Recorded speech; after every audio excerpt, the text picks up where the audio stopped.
तो सर आज का एक नया सब्जेक्ट सीए इंटर का स्टार्ट करने जा रहे हैं। थोड़ा सा बेसिक इंट्रो इसके बारे में आपको पहले बता दूं।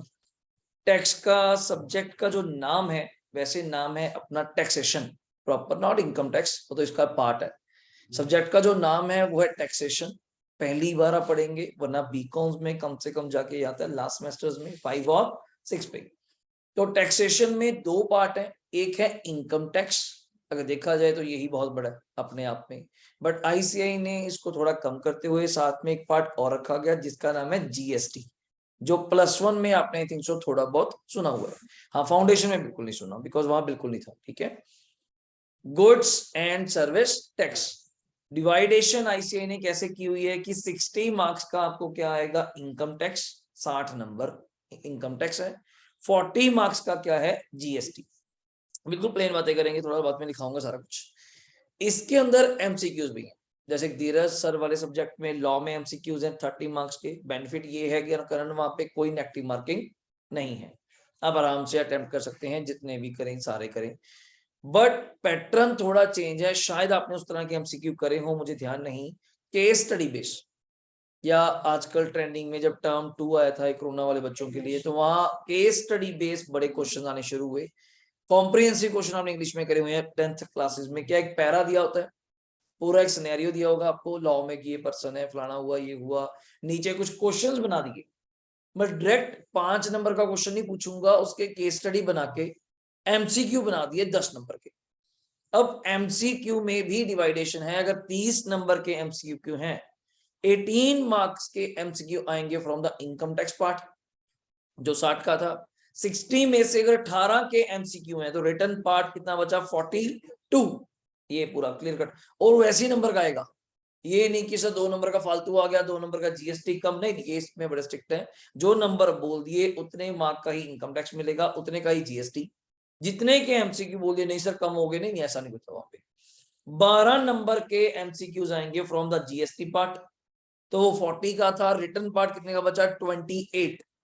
और आप एक चीज जानते हो, कल बात नहीं कर पाए थोड़ा बेसिकली, पैटर्न वही है जो फाउंडेशन का था। फर्स्ट क्वेश्चन इज कंपलसरी, पहला क्वेश्चन आपको करना ही करना पड़ेगा। तो मैं इस चैप्टर में, इस सब्जेक्ट में खासियत क्या बोलता हूँ, पेपर भी अलग अलग आता है और आपको शीट्स भी अलग अलग मिलेगी। पेपर मतलब इकट्ठा, एमसीक्यूज का पेपर अलग मिलेगा, आपको पता होना चाहिए, ओएमआर शीट के साथ, ये पता होना चाहिए।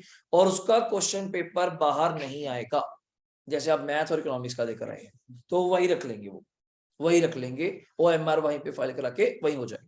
ठीक हो गया, अलग अलग ज्यादा डेटा होता है। क्वेश्चन पेपर जो आपको मिलने वाला है, जो आप बाहर लेकर आएंगे, वो होगा 70 मार्क्स का, बिकॉज 30 का तो वो ले गए। 70 में से आपको बता दिया 42 इनकम टैक्स है, 28 जीएसटी है, तो 40-60 की रेशो होगी तरह की। ठीक है। शीट्स भी अलग अलग मिलेंगी आपको सॉल्व करने के लिए, रिटर्न शीट्स, इनकम टैक्स की अलग शीट मिलेगी, जीएसटी की अलग शीट, थोड़ी छोटी होती है, पेपर 28 मार्क्स का है। पॉइंट ये है, जब सब कुछ अलग अलग है तो क्वेश्चन भी कंपलसरी उन्होंने अलग कर दिया। वरना क्या होता है, एक क्वेश्चन कंपलसरी होता है, यहाँ पे कितने हो गए, 2 क्वेश्चन कंपलसरी हो गए। एक इनकम टैक्स का कंपलसरी हो गया पहले वाला, एक जीएसटी का पता होना चाहिए। और नंबर बता दूं, पहला क्वेश्चन जो इनकम टैक्स में आता है, सारे वहां पे 14 मार्क्स ईच है। 14, 14 इंटू 4 आएंगे, पहला कंपलसरी है। रेस्ट 3 में से आपने कोई 2, तभी 3 हो जाएंगे, 14 इंटू 3 42। तो पहला क्वेश्चन 14 नंबर का तो कंपलसरी हो गया, जो आपको करना ही पड़ेगा। उधर से क्या सीन है, 28 नंबर में 8 मार्क्स का कंपलसरी, बाकी बचे 10-10 के, वो 3 आएंगे, कोई 2 करने। और 10-10 के अंदर इकट्ठा तो आएगा नहीं, 5-5 के, 6-4 के, वो पैटर्न आईसीआई का 3-2 का। कुछ जीएसटी छोटा बहुत बनता है, सीधा क्विक क्वेश्चन बनते हैं, ये जीएसटी में है नहीं है, टैक्सेबल है नहीं है, कौन सा लॉ है कौन सा नहीं है, ऐसे क्वेश्चंस। पेपर बड़ा इजीली कवर हो जाता है, पेपर बड़ा टाइमली कंप्लीट हो जाता है जब से एमसीक्यू आए। अब वो दिक्कत नहीं रही, सर पेपर ही लिखा जाता तो कहेंगे उल्टा सर पेपर तो वन टाइम कंप्लीट है, हेल्पफुल भी है, नेगेटिव मार्किंग नहीं है। तो बच्चा आराम से कंडक्ट टेंशन फ्री होकर करता है कि यार टिक तो करो, समझो सही कहाँ लाई कर रहा है, कहाँ आके ठीक कर रहा है। बट थोड़ा ड्रॉबैक क्या आता है, केस स्टडी। अब केस स्टडी में आपने इनकम टैक्स है, न्यूमेरिकल है, एक चेन गलत पकड़ी, वो सारे 5 क्वेश्चनों को हिला सकती है आपकी। फिर बच्चा कहता है सर तो नुकसान भी है और फायदा भी है, एक सही बैठ गया तो उसी की सही इनकम कितनी आएगी, अगला क्वेश्चन उस पर टैक्स कितना बनता है, अगला क्वेश्चन कौन बंदा टैक्स देगा। तो सारे क्वेश्चन ऑरली टिक मार्क्स। तो आज आपसे बिल्कुल जीरो लेवल से बात करूंगा कि आपने अभी तक नॉर्मल लाइफ में वर्ड सुना हुआ है इनकम टैक्स, तो कैश फ्लो में भी था प्रोविजन फॉर टैक्सेशन कि वो कंपनीज का था। पहले तो टैक्स वर्ड क्या है, कर अब बोल देते हैं, जो सरकार आपकी किसके ऊपर लगा रही है, हम इनकम की बात करेंगे, सबसे बड़ा पार्ट यही है इनकम टैक्स। अब पहला क्वेश्चन ये राइज वर्कशेड कि what do you mean bye income. सरकार इनकम किसको बोलती है। अब मैं आपको पढ़ा रहा हूं, आपसे फीस ले रहा हूं सर, ये भी इनकम है। कोई जो बिजनेस कर रहा है वो भी इनकम है। किसी ने अपने घर किराए पे दे रखा है रेंटल्स, सर वो भी इनकम है। बैंक में एफडी करवाते हैं, अलग अलग टाइप देखो, टाइप देख लो अलग। एफडी पे ब्याज मिलता है, इंटरेस्ट, कोई डिवेंचर्स पे इंटरेस्ट, कोई शेयर्स पे डिविडेंड, कोई any winning from lottery, card games, puzzles, TV shows, casual income, कौन बनेगा करोड़पति, सर ये भी तो इनकम्स है, ये भी तो इनकम्स है बहुत ज्यादा। कैपिटल गेन, जैसे कि प्लॉट बेचा, ज्वेलरी ली थी कितने की, आज बेची कितने की, कॉमन सेंस है, इट्स हाई रेट आज के टाइम पे। आपके घर वालों ने घर लिया था 2 लाख का, 10 लाख का, 20 लाख का, और आज बेच रहे हैं 2 करोड़, सर वो भी इनकम है। तो आप कैसे डिफाइन करेंगे कि इनकम क्या है। पहली बात तो मैं तो इसी लड़ाई में आ गया, क्या मैं इनकम में आता भी हूं कि नहीं आता। सरकार कहती है हमारा काम है, पूरा लॉ है। First of all income tax is a act, क्या वर्ड है, एक्ट, कानून है। कोई बच्चा कहता है फिर तो लॉ हो गया ना, ये थ्योरी हो गया, नहीं नहीं नहीं, इंटायरली न्यूमेरिकल। पर चलेगा किससे, लॉ से। चलेगा किससे, प्रोविजन से, स्ट्रिक्ट। जो बोल दिया इतनी इनकम है तो इतनी इनकम है, इतनी इनकम माफ है तो माफ है। बहुत सारी बातें होंगी चैप्टर के अंदर जो आईसीआई ने या इनकम टैक्स एक्ट ने, और एक्ट का ईयर कौन सा ये बता दूं, बहुत पुराना है, 1961। मतलब कंपनीज एक्ट 56 था पुराना, खत्म कर दिया। कौन सा आ गया अपने पास, 2013, ठीक लगता है, तो वो उसको भी 10 साल होने वाले हैं, ठीक हो गया। अब 1961 का एक्ट अब तक चल रहा है, तो इमेजिन कर सकते हैं आप लोग, मोटा मोटे 62 ईयर्स के करीब बात हो गई, तभी उसको इतना बड़ा बनाया गया। वो बहुत पुराना है, हर साल उसके अंदर क्या करी जाती है, अमेंडमेंट्स, वर्ड समझते हैं, अमेंडमेंट्स, चेंजेस। अब यार 1961 में जब इनकम टैक्स बनाया होगा तो हिंदुस्तान की सोच भी क्या होगी, तब इनकम्स भी क्या थी। घर वाले कहते हैं, आज भी याद करते हैं कि 1980s में भी अगर मैं बात करूं, हिंदुस्तान में गाड़ियां कितनी थी, मारुति इज अ ब्रांड, वरना एम्बेसडर या फिएट का नाम सुनी हो पुरानी, कि मारुति इज अ ब्रांड, जिसके बाद मारुति जो तो वो अमीर है, कि वो तो बहुत ज्यादा अमीर है, सबके पास क्या साइकिल। उस अकॉर्डिंग अगर शहर बने हुए हैं तो बहुत खुले थे भाई, अब वो शहर उतने ही हैं और गाड़ियां ज्यादा हैं। अब उस अकॉर्डिंग इनकम सोचे, 1 लाख रुपया भी सुनना किसी के पास तो ऐसा होता है तो सबसे अमीर है शहर का, ये 1-2 लाख रुपए ले घूम रहा है। अब करोड़ों भी कम लगते हैं। तो उस इनकम टैक्स को हमने रद्द नहीं किया, उसी के अंदर किंतु परंतु करते गए, स्लैब्स को बढ़ाते गए।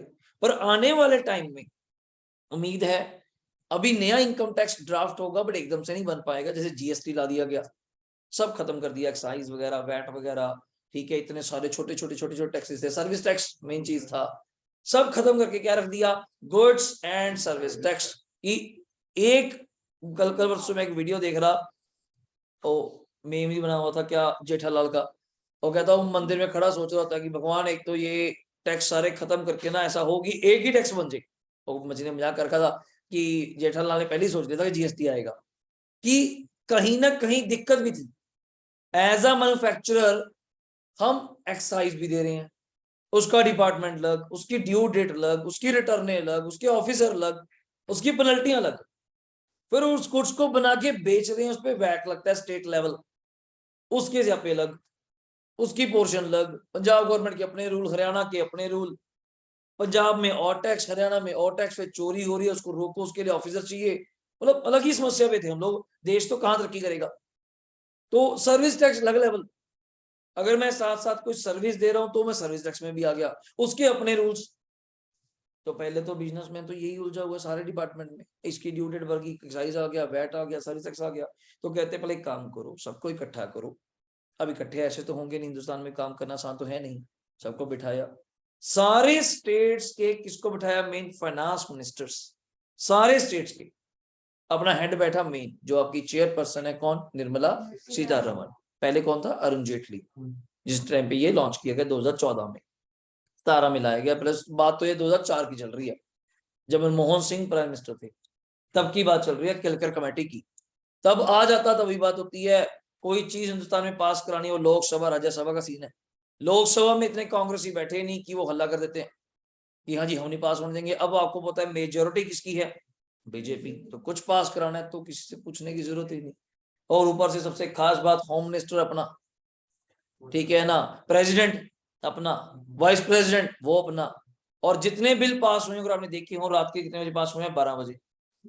9 बजे लोकसभा बुलाते हैं। जैसे मैं आपको कहूँ, आप मेरे टीचर्स हो मान लीजिए, अब तो कोई किसी की बात नहीं मानता नहीं, कि सुबह मेरी ड्यूटी है 9 से 5, मैं तो 5 बजे घर चला गया। आप कहते हैं आज शाम को चल जाए, आपने 9 बजे आना है, मीटिंग है। मैं कहूँ मैं तो आता नहीं, मैं कल से फिर आई हूँ बिना कारण। वो मोदी कह सकता है और तो कोई कह नहीं सकता, कोई उस्ताद है। अगला कहता है प्रेसिडेंट किसके जिसने साइन करने हैं, आप कहते हैं मन कहीं मैं नहीं आऊंगा साइन करने में, ना तेरी नहीं। कारण क्यों, 300 बंदे चाहिए पास करने के लिए, अपने बैठे हैं, ज्यादा ही बैठे हैं, तो चला जा, तू भी जा। अगला कहता उल्टा हो गया, प्रेसिडेंट वो भी मेरा, चाहे रात को 12 में उठा के साइन कराऊं, आ जाओ। सोचने वाली बात है, किसी को फोन करेगी रात को 12 बजे आ जाओ, दिमाग खराब है तेरा। वो आदमी वो सोचता है फोन किसका है, हाँ मोदी का है, जाना पड़ेगा। ये फोन कौन है, वाइस प्रेसिडेंट उसने साइन करने हैं, वो भी अपना। होम मिनिस्टर वो भी अपना। प्राइम मिनिस्टर तो पख बैठे हैं। और जो बाकी बंदे सारी सेना अपनी। तो जितने बिल्स उसने लाने हैं, कोई बोल ही नहीं सकता, कोई रोकने वाला ही नहीं। पूछने लगे तो पूछता नहीं, इससे तानाशाह बोलते हैं उसको, डिक्टेटरशिप। ये तो अपना ही चलता है। कारण क्यों, किसे पूछना नहीं। अगर तुम्हारा टाइम था, तुम्हारा टाइम आएगा तो तुम कर लेना। अब जितनी पावर्स सारी चलने, लॉ कहां से आपको पता है, लोकसभा राज्यसभा से। राज्यसभा में सारे मेंबर उसके हैं, कोई बाहर का मेंबर ही नहीं, तो सारे उसके हैं।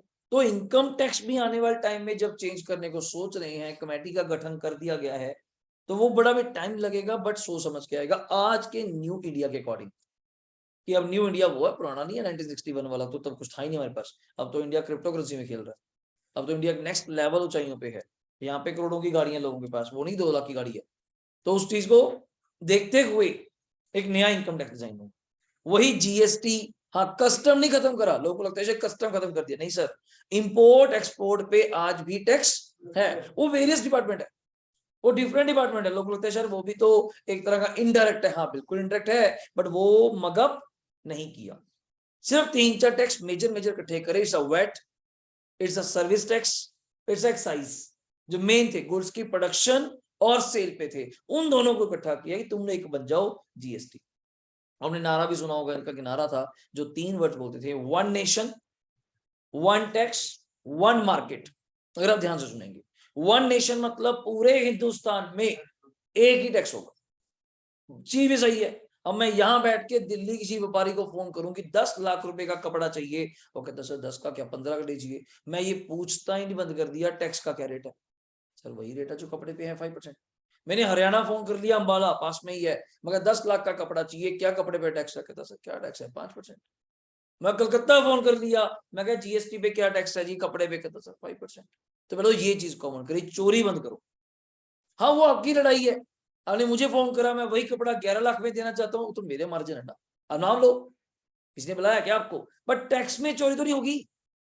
अगर कोई हाई रेट पे सामान बेचेगा, सरकार को फायदा है, 11 लाख का 5% मिलेगा, कहीं 10 लाख का 5% मिलेगा। वो तो सरकार कहती तुम्हारा रेट है, तो मैं फ्री में पढ़ा लग जाऊं, तो तेरा रेट है। मैं 10,000 में पढ़ाऊं तो मेरा रेट है। बट कोचिंग पे, सर्विस पे क्या टैक्स है, 18%। अब आप 20,000 में पढ़ाओ साहिल जी, 30 में पढ़ाओ, लाख रुपए में पढ़ाओ, हमें तो 18% चाहिए। मैं दिल्ली अगर कोचिंग सेंटर फोन किया, मैं आप जीएसटी क्या लेते हो, 18%। कोई फर्क ही नहीं। ये वन नेशन की बात है। वन मार्केट मतलब यही ओपन, अपना दायरा सीमित मत करिए कि मैं पंजाब से ही माल खरीदूंगा, दिल्ली से ही माल लेना है, मैंने कहीं से भी लीजिए। ऑल इंडिया आपके लिए क्या कर दिया, ओपन, जाइए जहां मर्जी से माल खरीदिए। कोई रास्ते में पुलिस वाला, कोई छोटे मोटे व्यापारी रोकने वाला नहीं कि पंजाब का है तो हरियाणा का, गाड़ी किसकी, फलाने की। जीएसटी बिल होना चाहिए, टैक्स पे होना चाहिए। दिल्ली से सामान मंगा लो, बॉम्बे से माल मंगवा लो, बेंगलोर से सामान मंगवा लो, हम नहीं बोल, तमिलनाडु से चले जाओ सामान लेने के लिए, आपका कुछ नहीं कहने वाले, बिल होना चाहिए, बस खत्म बात। मैं नहीं पूछूंगा पंजाब के हैं, हरियाणा के हैं, हिमाचल के, क्या लड़ाई है, नहीं। One nation, one market, one tax तो आपको बता ही दिया, फिक्स रेट है, गाड़ियों पे 2.5%, लड़ाई नहीं। पहले भागी जा रहे हैं जी, पंजाब से गाड़ी ले लो, फलाने से गाड़ी ले लो, उधर यूपी से उठा लो, सस्ती मिल रही है, यहाँ से ले लो, कहीं जाने की जरूरत नहीं, गाड़ी पे एक ही रेट है, क्या ढाई। हाँ, गाड़ी सस्ती देना डीलर का काम है, मैं अपने मार्जिन से आपको 5,000 गाड़ी सस्ती दे दूं, 10,000 सस्ती दे दूं, पर टैक्स थोड़ा सस्ता कर दूंगा। आप कहते जी गाड़ी चाहिए, आप जीएसटी मत लगाओ, तो वहां खराब है, जीएसटी तो लगेगी लगेगा, वो तो 2.5% फिक्स है, गवर्नमेंट को इतना देना ही देना है। हाँ, हम अपने मार्जिन से लड़ाई कर सकते हैं, जैसे पंचकुला कंपटीशन हो जाता है कि पंचकुला वाले गाड़ी सस्ती दे रहे हैं, चंडीगढ़ वाले महंगी दे रहे हैं, तो आप वो अपनी टर्म्स है, बट टैक्स में थोड़ा घपला करेंगे। ये जीएसटी का पूरा सिनेरियो है, पूरा चैप्टर आएगा, बहुत डीपली इस पे बात करेंगे। इस बार तो पेपर का लेवल भी थोड़ा उन्होंने हाई कर दिया, और आप भी डे 1 से ध्यान देके पढ़ेंगे कि क्या कह रहा हूं मैं, इसका क्या इम्पैक्ट होगा, क्या सोच होगी। डन। अब थोड़ा सा रिटर्न पार्ट आपके साथ स्टार्ट करते हैं, लिखिएगा, हेडिंग दीजिए फटाफट, हेडिंग दीजिए,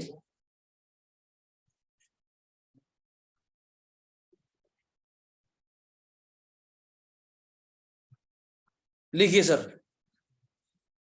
सब्जेक्ट का नाम लिखिए फटाफट, टेक्स्ट, उसके हमने 2 पार्ट बनाए थे,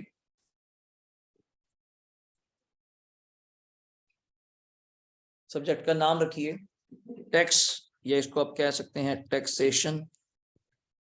2 एरो ड्रॉ कर लीजिए सर, साफ साफ। एक तरफ लिखिएगा इनकम टैक्स, जो मैं अभी बता रहा था, थोड़ा रिटर्न पार्ट करेंगे आज। दूसरा लिखेंगे जीएसटी, फुल आप जानते हैं, goods and service tax. Income tax कितने मार्क्स का है सर? 60 मार्क्स का है, और जीएसटी आपका है 40 मार्क्स का। पहली बात तो क्लियर कट। वैसे ऑप्शन के साथ पेपर 120 130 का बन जाता है, ऑप्शन आएंगे ना, 14 नंबर की इधर आएगी, 10 की ऑप्शन उधर आएगी, 24 नंबर कुछ और ऑप्शन बीच में जाती है, तो आपका 100 का अटेम्प्ट करना है। इसके अंदर अगर बात करें, 2 पार्ट हैं, 60 और 40 के 2 पार्ट्स हैं। Further MCQs, multiple choice question, कितने मार्क्स के आएंगे? 18 मार्क्स के। और सब्जेक्टिव, जिसको आप रिटर्न भी कह सकते हैं, वो कितने मार्क्स का है? 42 मार्क्स का। ये पता होना चाहिए आपको, 42। नहीं जी, यहाँ क्लियर कट है, पर उल्टा ये है क्वेश्चन कम होंगे। 18 नंबर के एमसीक्यूज है, क्वेश्चन 9 होंगे, 2 मार्क्स ईच। यहाँ 1 नंबर वाला नहीं है, मन करे ज्यादा बढ़िया हो जाए तो 3 का भी आ जाए, कोई ट्रेंड नहीं है। एक एमसीक्यू, क्योंकि वो केस स्टडी बेस आएगा। इसको आप, मैं तभी कहूंगा लास्ट में पढ़ाते वक्त, इसको एमसीक्यू मत समझिए, इसको क्वेश्चन ही समझिए। इसको 10 नंबर का एक क्वेश्चन समझ लो बस, उल्टा फायदा है, एग्जैक्ट सॉल्व नहीं करना, टिक करना है। एक बड़ी केस स्टडी, जिसको हम ना चैप्टर का नाम बोलते हैं, बता नहीं पाऊंगा, समझ नहीं आएगा, असेसमेंट ऑफ इंडिविजुअल, जिसमें पूरे इनकम टैक्स का एक क्वेश्चन बन जाता है, छोटे छोटे छोटे पॉइंट देके बीच में एक कहानी बना के, जैसे मैं कहूँ जी, मैं हूँ, मेरी इनकम है, मैं एफडी भी करता हूँ, कुछ पैसे इन्वेस्ट भी करता हूँ, कुछ पैसे ये करता हूँ, तो मेरे 4-5 क्वेश्चन मेरे रिलेटेड पूछे जाएंगे। क्या मैं लायबल हूँ टैक्स देने के लिए? मेरी इनकम क्या है? अगला क्वेश्चन, 3-4 इनकम दी जाएंगी। मेरा टैक्स कितना बनता है, और टैक्स पे कब करना है, तो वो डिजाइंड है। अगर आप केस स्टडी समझ गए तो लिंक पकड़ के 10 नंबर का डायरेक्ट क्वेश्चन। हाँ, अगले जो 8 के आने हैं इसमें से फिर कोई इंडिपेंडेंट क्वेश्चन भी आ जाता है। इंडिपेंडेंट मतलब ऊपर वाले से कोई लिंक नहीं, अलग ही क्वेश्चन आ गया, पर चांसेस मोस्टली केस स्टडी के। चांसेस अभी तक जो पेपर में बच्चे देकर आ रहे हैं वो कह रहे हैं कि वो केस स्टडी बेस्ड। ओके, तो इसके अंदर 12 नंबर के एमसीक्यू कितने नंबर के हैं? 12 मार्क्स।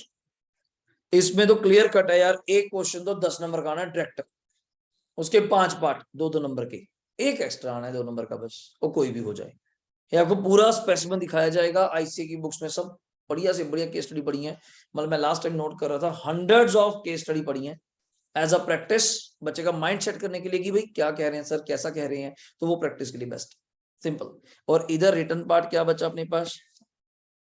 सब्जेक्टिव बचा 28 मार्क्स का, ये 28 मार्क्स डन हो गया। ये एक ओवरऑल स्टाइल है, और जो आपको बुक दिलवाई जाएगी, अब मैं दिखाऊंगा नहीं, वो प्रॉपर अभी मार्केट में अपडेट आने दो। अभी सारे टीचर्स वही कश्मकश में, पब्लिशर में, कल चंडीगढ़ ही था कि बुक्स कहता अभी सर कुछ नहीं आ रहा।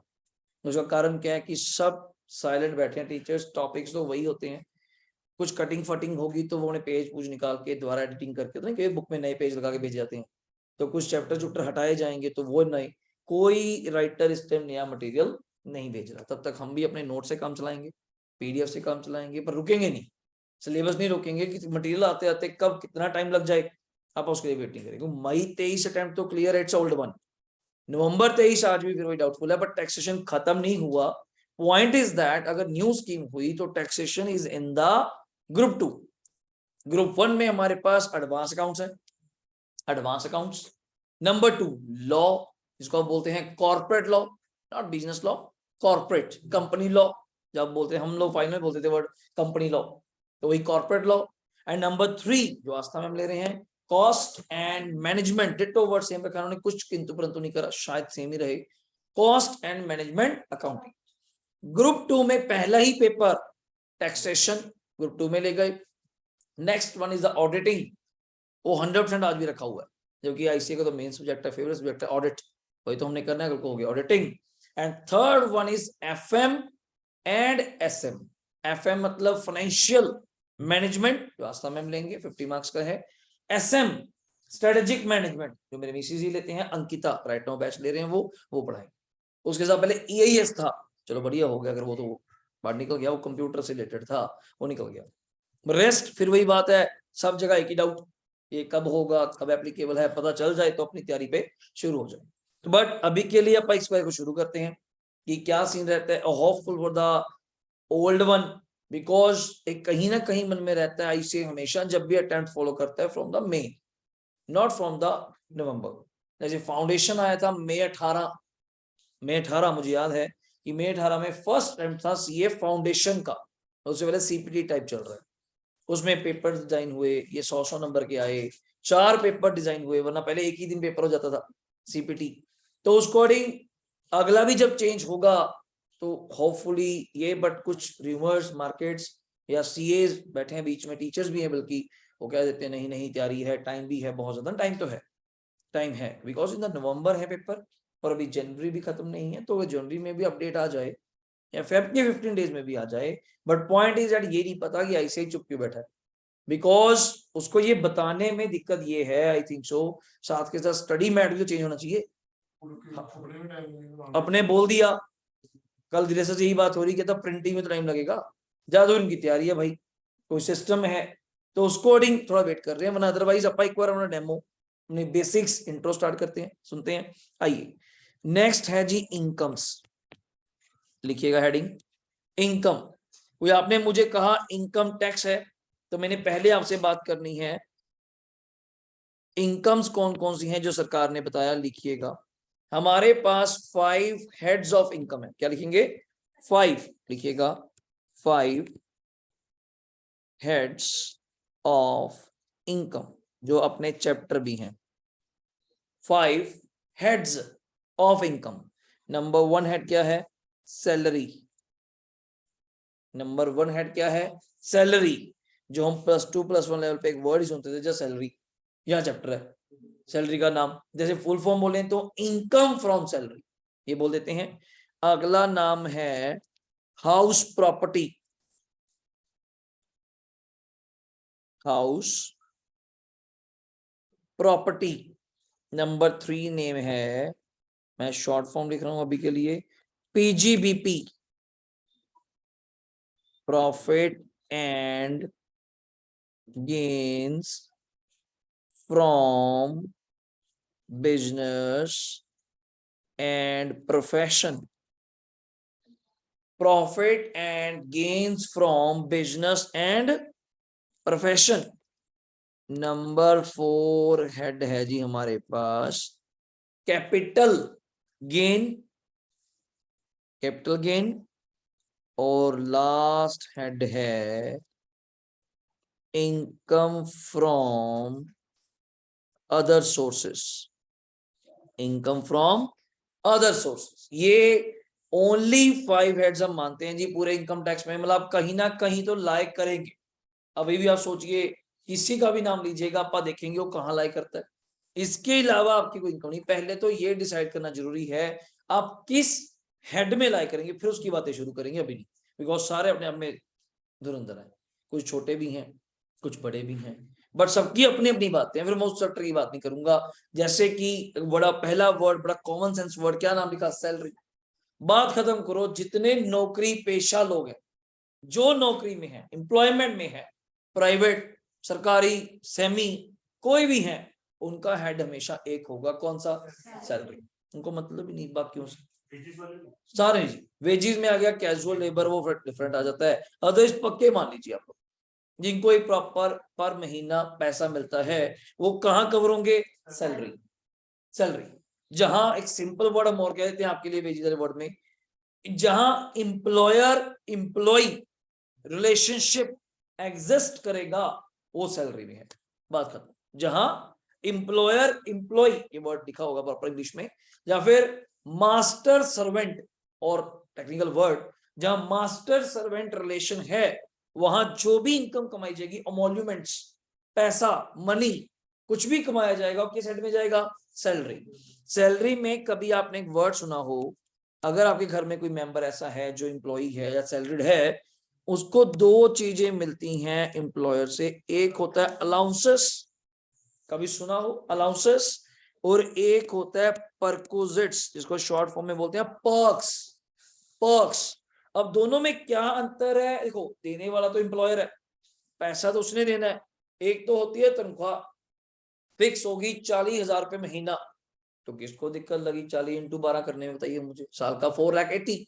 एक्सेप्ट अगर कोई ड्यूरिंग द ईयर करने कोई इंक्रीमेंट लगा, इंक्रीमेंट समझते हैं, अगर सैलरी आपकी इंक्रीज, वो बता के जाऊंगा ना कब से हुई, तो कितने महीने, कितनी, तो नॉर्मल क्लास है सर।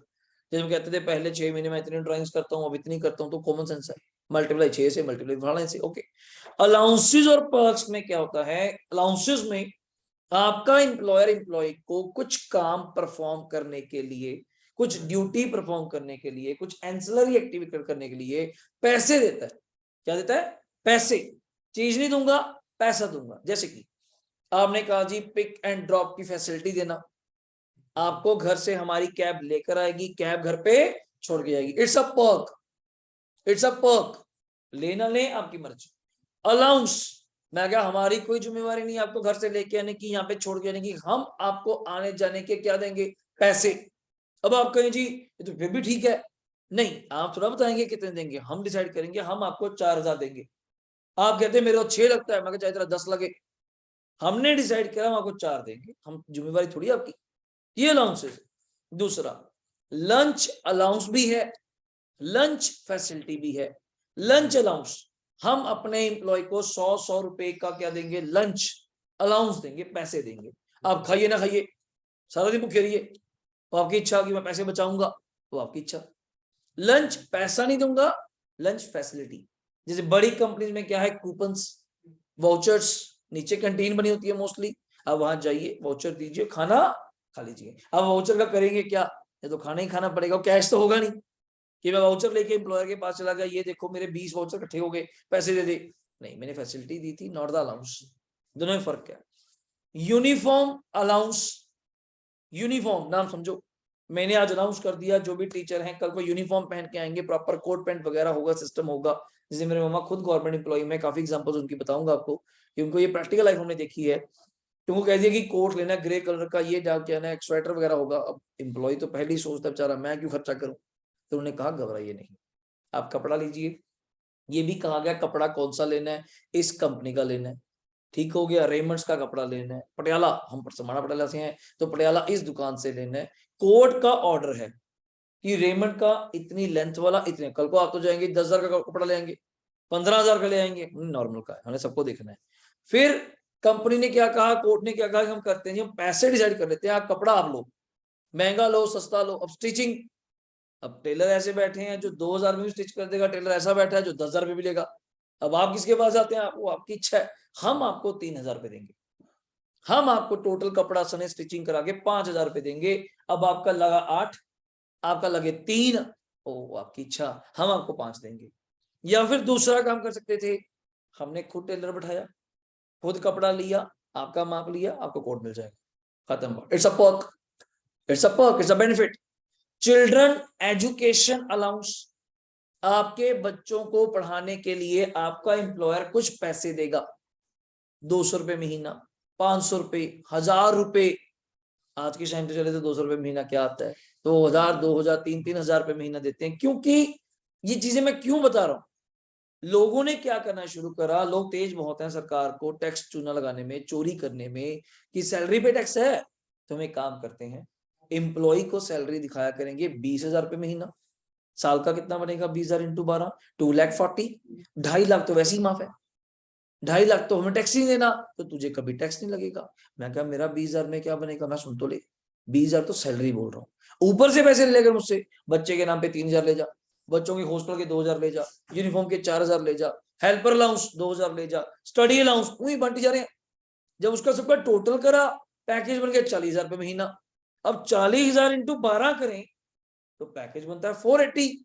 आप दिखा रहे हो यार आधी प्लानिंग 240, आपको पकड़ नहीं पा रहे क्योंकि लॉ में लिखा ही नहीं कि आप क्या क्या जोड़ोगे। अब मैं, सरकार मुझे कहे साहिल जी आप जो भी फीस लेंगे उस पर टैक्स है। मैं कहा कोई बात नहीं, मैं तेजस को मैं तेरी फीस इतनी बनती है, तू फीस दे मुझे 20,000 रुपये, मैं बाकी मुझे गिफ्ट दिखा दे कि साहिल सर को मैंने 80,000 रुपये गिफ्ट दिए।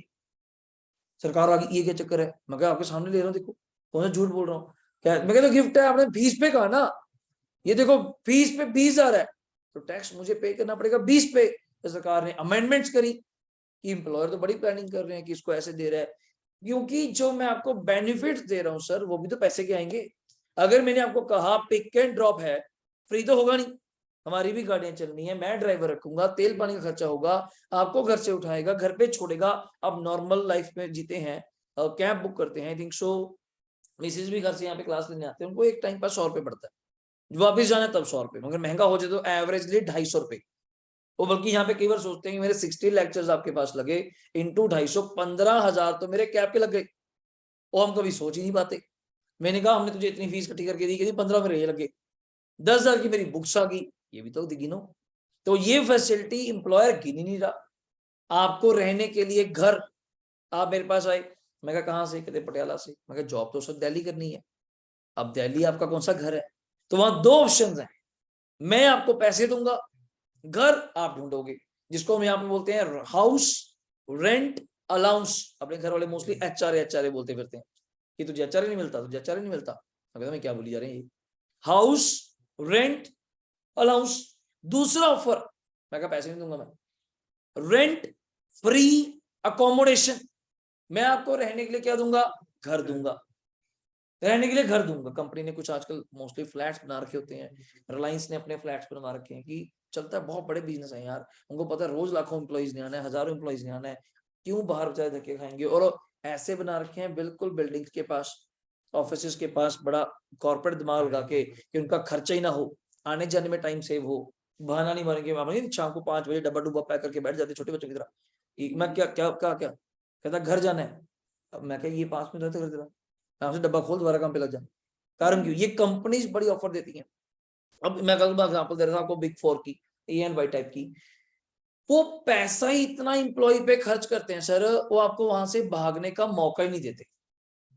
कई लोग कहते हैं जी देखो, एक हर बंदे की सोच होती है कि एक छोटी सी सोच होती है हमारी, जिस हम सर्कल से निकले होते हैं, जब आप भी करोड़पति बन जाएंगे, आपके लेवल पे डेबिट कार्ड क्रेडिट कार्ड घूमेंगे, जहाजों में उड़ेंगे, तो आपको लगता है यार क्या चिंदी बातें कर रहे हैं, पहले हम भी वही करते थे, कहीं चले गए कि फ्री का लंच हो जाए तो मजा आ जाए, ठीक है कंपनी दी, वो मैं जानता हूँ तेरी सोच क्या है, इतनी सीधा है। तो कहीं बैठे आपको होता है मैं जहाँ से था पिज्जा खा लूँ बड़े से बड़ा जितना हो सकता है, महंगे से महंगा, हम कौन सा खाते हैं, मानिया खा लेंगे या फार्म हाउस खा लेंगे, चीज बस, और बड़ा कौन सा खा लेगा, 800-900 हज़ार का खा लेगा। कंपनी कहती कुछ नहीं, तुम खाओ, जहां जाते हो खाओ, बिल ले आओ, हम आपका बिल पास कर देंगे, खत्म एवरीथिंग। आप बाय एयर जाइए, आपको तो पागल कर दिया, मैं बस में जाने वाला बंदा जहाज चला दिया उन्होंने मुझे। कंपनी कहती है तो क्या खर्चा करेगी कंपनी, एक चीज सोचती है, जिस क्लाइंट को अक्षित आप हैंडल कर रहे हो, ब्रदर वर्वुल के क्लाइंट को हैंडल कर रहा है, क्लिनिका के, वहां पे ये थोड़ा छोटे मोटे ऑडिट है, गंभीर का फलाने का ऑडिट है, क्या फीस मिल जाएगी, 1-2 लाख रुपए, वहां फीस ही कितनी है, 20 करोड़, फीस कितनी, 30 करोड़। जो हैंडल कर रहा है वो अगर 5-10-20 लाख रुपए खा भी जाएगा, आप कुछ कर नहीं रहे, अपने को 20 करोड़ कमा के दे रहे हैं, क्या मैं उसके लिए 20 लाख खर्च नहीं कर सकता। उसकी सोच यही है कि आने जाने में बिजनेस क्लास में जाऊं, वहां मर्सिडीज गाड़ी मुझे लेनी आई, गोवा का टूर मारा जा, 4 दिन घूमा, क्या करेगा, लाख रुपए, 2 लाख 3 लाख खर्च आएगा, क्या दिक्कत है। अपने को यही चाहिए। कंपनी सोच बड़ी लगी बैठी है कि अगर तू हिल गया, कंपनी के काम हमने करना नहीं, काम तो इंसानों ने करना है। अल्टीमेटली काम तो इंसानों ने करना है, आपसे काम करवाने का टैक्ट क्या है, वो सारा बर्डन एमएनसीज पे डालते हैं। और एमएनसी इतनी बड़ी है, उनके लिए 20 करोड़ भी फर्क नहीं। डोमिनोज वर्ग को 20 करोड़ बोल दोगे क्या चिंदी है, एक दिन की सेल नहीं हमारी, एक दिन का काम नहीं, एक जगह की काम सेल नहीं है। वो वर्ल्ड वाइड कंपनीज है, इतना हैवी मोटा रेवेन्यू कमा रही है, हम सोच नहीं सकते। वर्लपूल कंपनी का, कोई भी ब्रांडेड कंपनी, वो आपके दिमाग से खेलती है। पर्क्स इतने हैवी, इन्फोसिस है यहाँ पे चंडीगढ़ में, अगर आप देखा हो, वो पर्क्स देखना, अंदर ही जिम बना रखा है, अंदर ही कैफेटेरिया बना रखा है। आपको इतने में हो जाए, कैफेटेरिया भी है, पूल भी है, नेस्ले कॉफी पीजिए, सैंडविचेस खाइए, फ्री, सब फ्री। लोग कहते हैं यार कितना खा लेगा यार, एक लेवल पे आ जाइए, बुफे पे जाते हैं, बाद में सोचते हैं साला घाटे का सौदा ही है, 900 रुपए में आप कितना खा लेंगे। ओवरऑल कंपनी तो उतना पैसा कमा के उठ रही है बुफे में, आप कितना खा लेंगे, स्नैक्स ही स्नैक्स आके आपको पागल कर देते हैं। यहाँ तक रोटी तो खाती नहीं, वो अलग चीज है, वो कंपनी पॉलिसीज है। इन्फोसिस ने रखा, जिम आपको मिलना चाहिए, क्या फैसिलिटी आपको मिलेगी, हॉस्टल आपको यहाँ मिलेगी, आप कहते मेरा फिर लगा क्या, जो सैलरी मिली सारी सेविंग, पर आप देख नहीं रहे। तो आपको 70-80 हजार रुपए पे रख रहे हैं, इंटू 12 कर लीजिए, 960, और 10 लाख इज अ लिमिट। पर आप जिस क्लाइंट को हैंडल कर रहे हैं एज ए कंपनी में, वो क्लाइंट ही कहाँ का, अमेरिका का, उसकी फीस तो पता कर लो, वो 5 करोड़ की फीस है, 10 करोड़ की फीस है। आपको क्या दिया कंपनी ने, 10 लाख रुपए। बट वही बात आती है, वो हैंडल कौन कर रहा है, वो कंपनी के थ्रू क्लाइंट आया। वो लोग विश्वास किस पे करते हैं, कंपनी पे, ना आपके।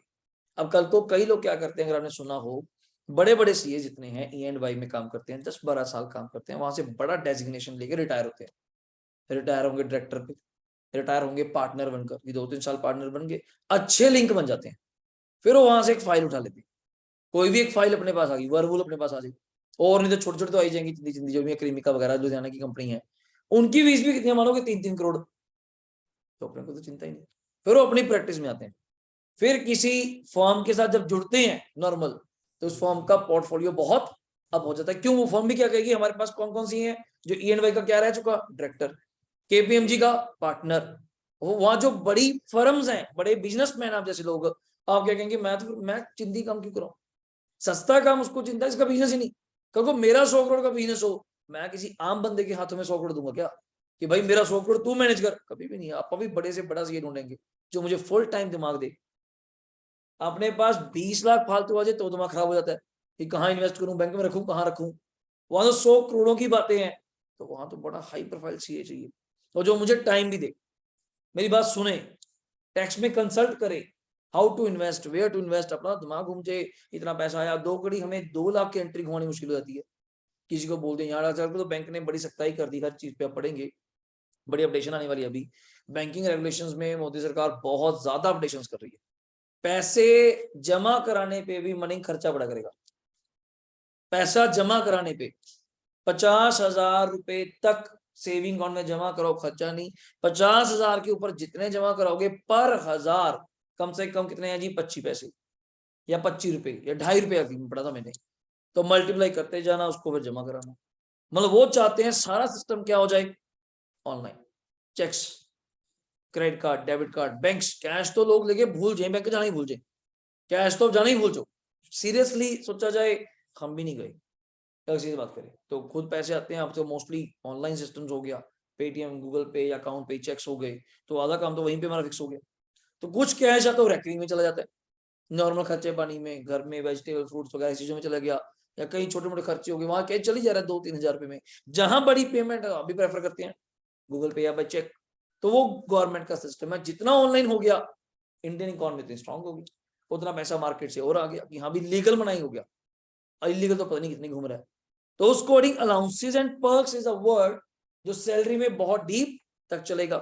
अब अगला नाम पढ़ो, क्या है आपके अकॉर्डिंग, क्या होना चाहिए, हाउस प्रॉपर्टी, तो घर होता है सर, घर से क्या इनकम आएगी, बिल्कुल सही, रेंट। तो हम यहाँ पे 2 शॉर्ट फॉर्म बोल रहा हूं, आप एक बार सुनिए, फिर नोट्स तो मिलेंगे आपको। SOP, LOP word, self occupied property, आप भी तो रहते हैं घर में, सेल्फ ऑक्युपाइड प्रॉपर्टी नहीं, उसका कोई टैक्स नहीं है, बल्कि उसका आपको मैं डिडक्शन देने वाला हूं, उसका कोई नुकसान आपको फायदा देगा। वो क्या फायदा देगा, सुनना। एसओपी, पहले नाम सुनिएगा, आप लिखना चाहते हैं तो आप तो फर्स्ट डे है लिखिए, आपको फर्स्ट डे नहीं पता चलेगा। It's a self occupied property. LOP, ये तो आपने वर्ड भी सुना होगा, टू लेट लिखा होता है किराए के लिए, लेट आउट प्रॉपर्टी। पंचकुला की तो बहुत बेस्ट एग्जांपल्स हैं अपने दिमाग में इसकी।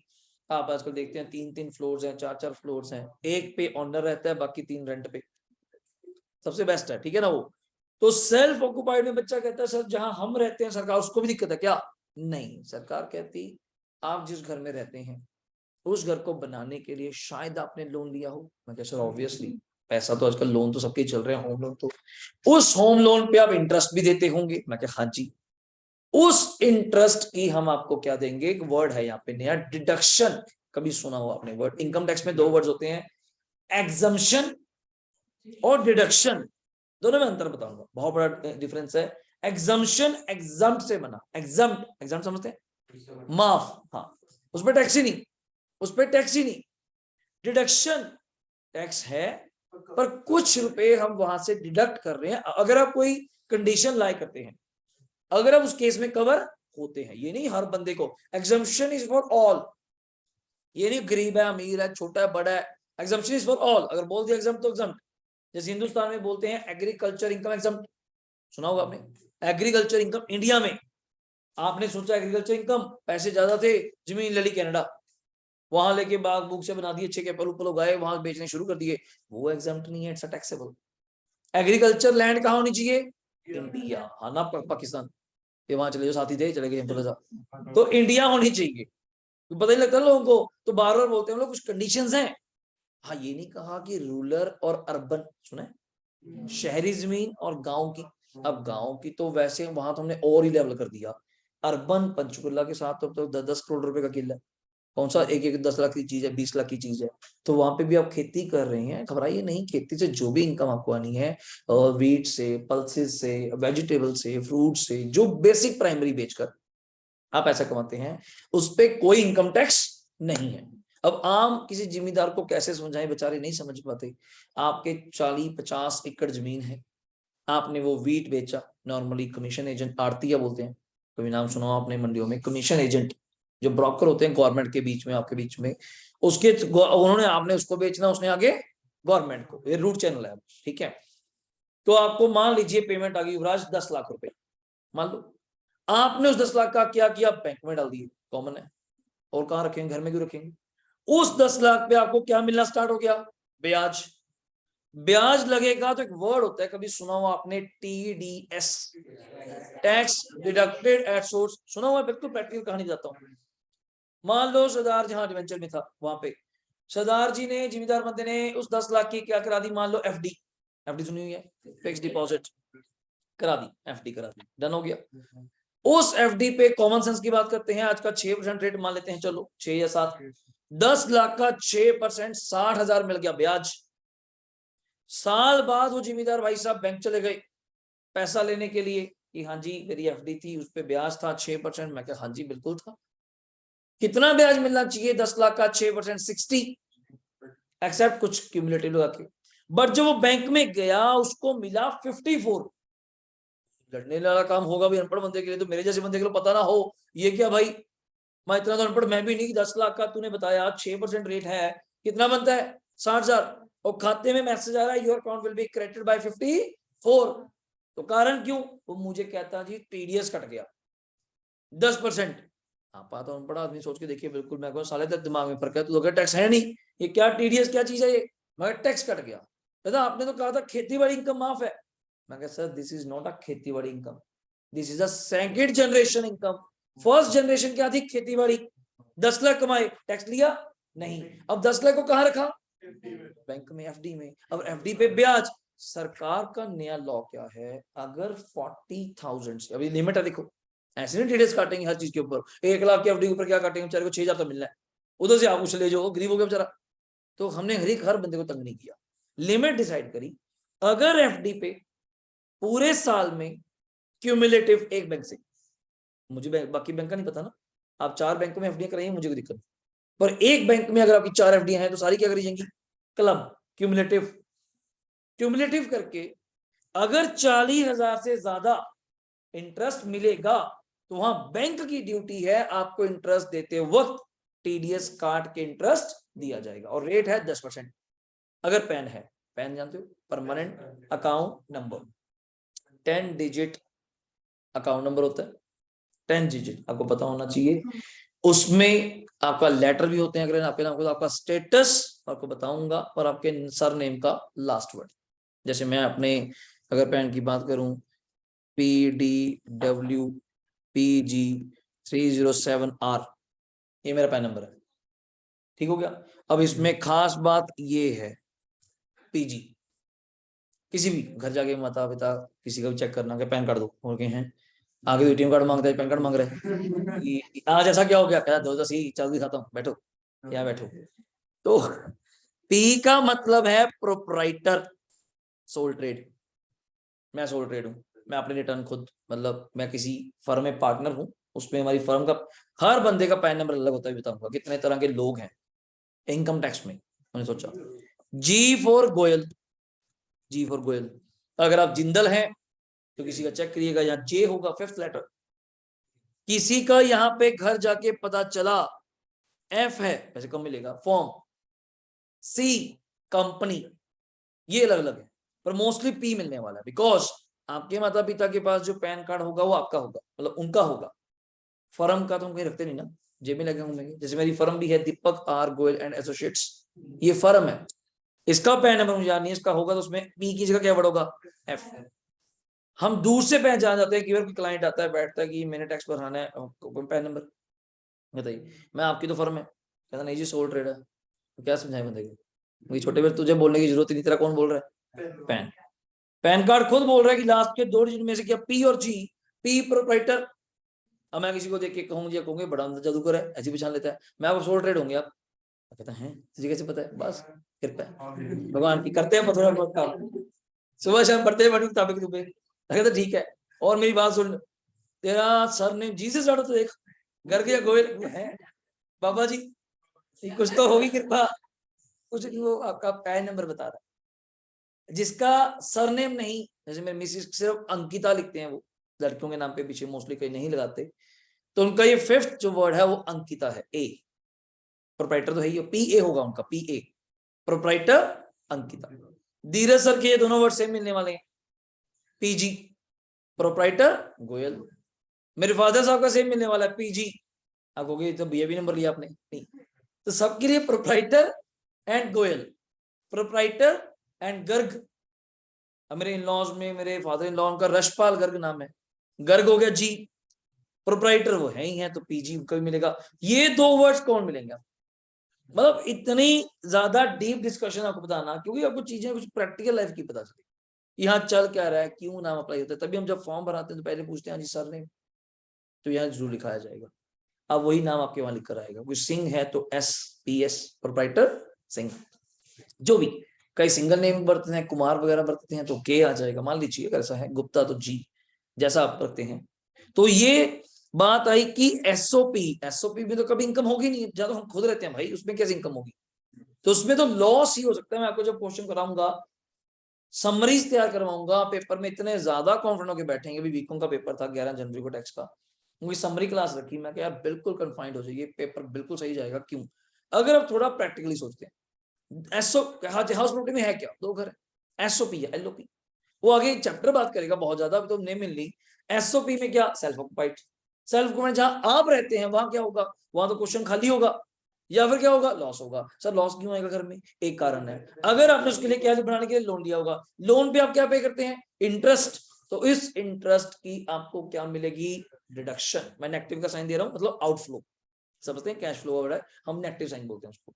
लेट आउट, फिर बच्चे का डाउट आया, सर सरकार को कैसे पता है कि मेरा घर किराए पे भी है, बड़ा कॉमन आंसर है। मैं कहा बिल्कुल सही आंसर पूछा आपने, नहीं पता, आप ना भी बताइए तब भी नहीं पता। पंचकुला में मेरा घर है, 1 फ्लोर पे मैं रहता हूँ, 2 किराए पे हैं, मतलब अच्छे किराए पे हैं, 25-25 हजार रुपए महीना, साल का कितना बन गया, 3 लाख, 2 फ्लैट का बन गया 6 लाख। आपा नहीं बताया कि मेरा घर किराए पे भी है, ना सरकार को सुपना आ रहा है। सोचिए वो बैठी है सरकार दिल्ली, केंद्र सरकार, सीतारमन, उनको कुछ नहीं पता पंचकुला में फलाना 10 सेक्टर में कोठी नंबर है, उसकी 2 फ्लोर किराए पे है, साल की इनकम है, आपने कुछ नहीं पता। फिर सर हम बताएंगे क्यों, 6 लाख पे फालतू टैक्स देना क्यों। मैं सर एक वर्ड होता है व्हाइट मनी, कभी सुना हो आपने, 1 नंबर का पैसा दिखाने के लिए। अगर तो टेनेंट मुझे रेंट कैश में देता है फिर तो ठीक है, कोई पक्के में नहीं, कोई पक्के में नहीं, 25,000 25,000 50,000 कैश में आता है, आप डे टू रूटीन के 50,000 में खर्चे उड़ा देते हैं। कुछ माली को देने हैं, कुछ दूध वाले को देने हैं, इधर देने हैं, फल फ्रूट सब्जियां ऐसी चीजों पे लगा देते हैं। 10-15,000 बचता है, आप वैसे सेविंग रख लेते हैं या बैंक में भी डाल सकते हैं। अगर वो 25,000 सामने टेंड कहता मैं तो जी एंट्री दूंगा पक्के में बाय चेक, जिस मेरा ओनर कहता है, नीचे बैठते हैं फर्स्ट फ्लोर पे कि हम तो आपसे सारी जी रेंट लेंगे बाय चेक, मैं कैश ले ले जीएसटी बच जाएगा, कहता ना ये अपन तो पक्के मिलेंगे। बल्कि पक्के में लेने से उसकी एंट्रियां फिक्स्ड आती हैं, क्यों आगे आउटफ्लो दिखाता है, सरकार को पूछती है तू बड़े पैसे उड़ा रहा है, मैं कहा यहाँ से उड़ा रहा हूँ, यहाँ से आते हैं यहाँ से उड़ाते हैं। अब मेरे खाते में कोई बंदा रेकरिंग 25,000 रुपए क्रेडिट करे तो पैन कार्ड में तो पहले ही हाईलाइट हो जाएगा कि ये कौन बंदे हैं साहिब को 25,000 रुपए महीना देते हैं। तो कोई तो होंगे, कोई फीस होगी, कोई काम कुछ तो करता होगा, तूने हमें बताया भी नहीं। 6 लाख है भाई, तो मुझे वहां बताना पड़ेगा सर मेरे 2 फ्लोर्स हैं, वो रेंट पे हैं, उससे रेंटल इनकम आती है, उसकी ट्रीटमेंट कैसे होंगी, ये बचा तो अगर ना बताएं ना बताइए। अभी भी वही बात आता ना, हम पहले सोचते हैं चोरी कि रहने दे सर क्या बताएं, तो किसी को कुछ नहीं पता चल रहा, इसलिए मैंने पहले बता दिया। किसी को लगे कि हम पकड़े जाएंगे, never be, but presence of mind रखिएगा। अगर आपका खर्चा इतना नहीं होता, कैश कैश आप जनरेट करते जा रहे हैं, जिस दिन कैश को बैंक में जमा कराने जाएंगे तब भी क्या होगा, क्वेश्चन मार्क। आप रिटर्न भरते हैं अपने 2.5 लाख रुपए की, जमा कराते हैं बैंक में 3-3 लाख रुपए, कहां से? तो चिट्ठी आनी आनी है, explain the source of income, then आप चुप हो जाएंगे, आपको पता ही नहीं कि वहां क्या जवाब देना है, और खुद ही हड़बड़ाहट में कुछ बोल देंगे, फिर उठा के ले जाएंगे जीप में आके पूरे परिवार सने, और तेरे किराएदार को भी, हाँ ये तो करता क्या है बैठ के, तो वो खुद ही पकड़े जाएंगे। और दूसरा पॉइंट, व्हाइट मनी। कल को आपने बड़ा लोन लेना है, आप आईटीआर दिखाते हैं 2.5 लाख की, एकदम से लोन की पैसे बहुत आपके पास, लोन की जरूरत पड़ेगी पक्के में, जहां कोई पक्के में रजिस्ट्री करानी है 1 करोड़ रुपए की।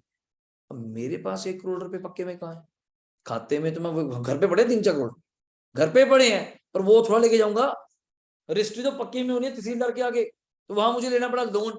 मैं चला गया बैंक वाले के पास, मैं लोन चाहिए, वो कहता रिटर्न लाइए, रिटर्न लेके गया कोई 2.5 लाख, अब 2.5 लाख के रिटर्न देख के तो कोई करोड़ का लोन नहीं देता, ऐसा मूर्ख बैंक कोई नहीं जो आपकी रिटर्न देखे 2.5 लाख आता है, अच्छा लोन दे दे करोड़ का, क्यों तुम्हारा फर्क है। अब वहां जाके उसको कह भी दो मैनेजर को कि मैं तुझे पैसे ज्यादा दे दूंगा, बाबूजी कल क्वेश्चन उसके ऊपर आना है, तूने ऐसा क्या रिटर्नों में देखा, हम तो कहीं कागज की बुक है, प्रूफ इन बुक्स चाहिए मुझे। तभी कई लोग क्या करते हैं, बड़ी स्कीम लगाते हैं, इनकम होती भी नहीं तो अपनी ज्यादा इनकम दिखाते हैं, उस पर टैक्स अपनी जेब से पे करते हैं। क्यों? कल को लोन लेने में क्या होगी सहायता, मैं 6-6 लाख की रिटर्न भरता हूँ, 7-7 लाख की डिडक्शन भी ले लेते हैं, कुछ फिर कम रहती है, टैक्स देते हैं 30-40 हजार रुपए सरकार को। तो माइंड मेकअप करिए, कल को जब 7 लाख की रिटर्न जाती है, लास्ट मेरी 3-4 जा रही है, 6 वाली 7-6-7-6-7, कल को फॉरन जाना है तो पहली बार में दिक्कत है, फॉरनर्स भी कहेंगे बुलाएंगे कि इसकी इंडिया में अच्छी इनकम है, जो रिटर्न 7 लाख की भर रहा है 8 लाख की भर रहा है तो बंदा ठीक होगा, रिटर्न है 2.5 लाख की माफ वाली, तब तो सोच के कंजूसी, अब फंस गए। अब एकदम से रिटर्न बढ़ा नहीं सकते, जो एकदम बढ़ाई ये इस बार फाइल कर दो सर, कमी निकाल दो 10 लाख रुपए, वो आप खुद ही क्वेश्चन मार्क में आ जाएंगे। अच्छा पहला 2.5 लाख थी, अब कौन सा तू चोरी करने लग गया, इसी दे ही 10 लाख। तो ये कुछ चीजें ऐसी हैं जो आज नहीं पता चलेंगी, लॉन्ग रन में जाके हम एज अ सीए आपको समझाते हैं, क्लाइंट्स को समझाते हैं, सर एकदम से ना हफड़ा दफड़ी करा करो कि हाइक कर दो, फिर एकदम कोरोना आया सेल गिर दो, जो जेन्युइन कारण हो तो आप बना सकते हैं कि कोरोना आ गया, वरना क्यों ऐसे काम कर रहे हो, दूसरे बंदे को शक में डाल दोगे, वो खुद ही बुलावा देते हैं आप लोग कि हाँ मैं चोरी कर रहा हूँ आजा, आप क्यों ऐसे काम कर रहे हैं, तो आपकी समझदारी है। नेक्स्ट हेड जो बिजनेसमैन लोग हैं, नाम पढ़िए क्या है, profit and gain from business and profession. Business trading जो मार्केट में चल रहा है, आप देखते हैं पूरा बाजार बैठा है। प्रोफेशन हम लोग doctors, CS, engineers, advocates, we are professionals.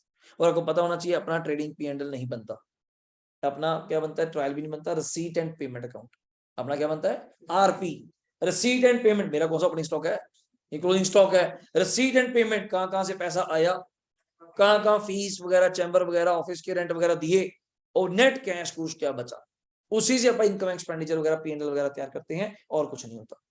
Number 4, ये सबसे बड़ा हेड है वैसे पीजीपी। नंबर 4 उससे बड़ा चैप्टर, कैपिटल गेन।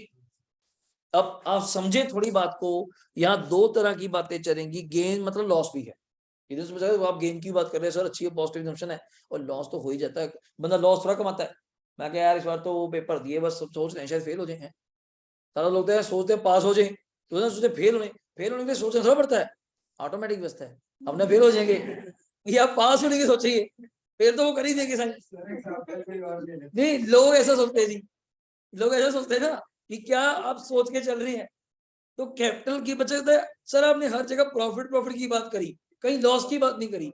सारा लॉस सोचने की जरूरत है, लॉस तो अपने आप ही हो जाना है। अब प्रॉफिट सोचिए, ये हमने प्रॉफिट कमाना है। बच्चा के पढ़ा रहा, लास्ट लेक्चर की बात है, डाउट आ गया, सर मैंने एक चीज नोट करी, मैं क्या, आपने कभी लॉस नहीं बोला, मैं तो यही सोच रहा बैठेगा कब तक का कि capital gain, profit and gain, कभी ये निकल प्रॉफिट लॉस या लॉस फ्रॉम बिजनेस, वो तो फिर हो ही जाना है, उसका समाधान तुम्हारे पास है ही है, उसको कैसे ट्रीट करना है।